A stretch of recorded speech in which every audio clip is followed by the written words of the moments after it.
Good morning. In the Conservative debate, as the dust settles, it's worth reflecting on what happened last night. Rishi Sunak failed to make any serious headway. Yes, he made it clear that there was a difference economically between himself and Liz Truss, but he didn't really seize the initiative. On the other hand, Liz Truss looked weak, vacillating, and wobbly. There were two other people in the room.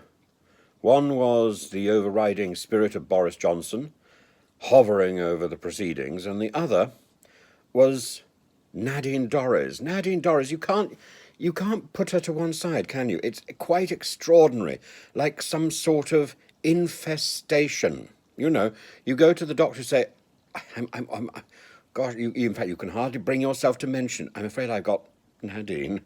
Oh, well, take this cream and apply it liberally every day. How do you get rid of Nadine Dorries? She is like an unwanted rash.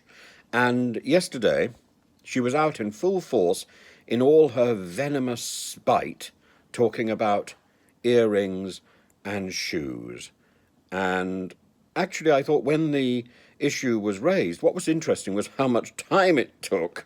And I'm sure Nadine Dorries is delighted how much airtime she got last night, but how much time it took to get rid of that rash on air, and also actually how much better the two candidates looked for dealing with her.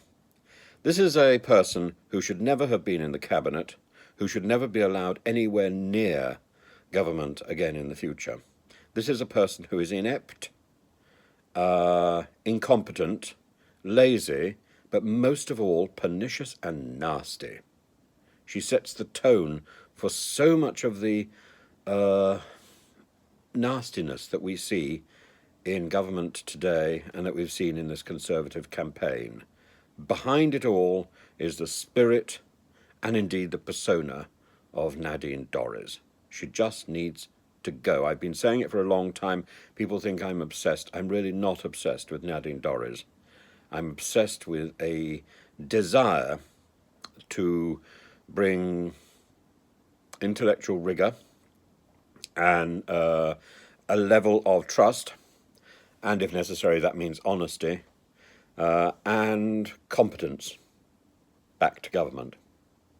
Nadine Dorries has none of that. Nadine Dorries is everything that government should not be.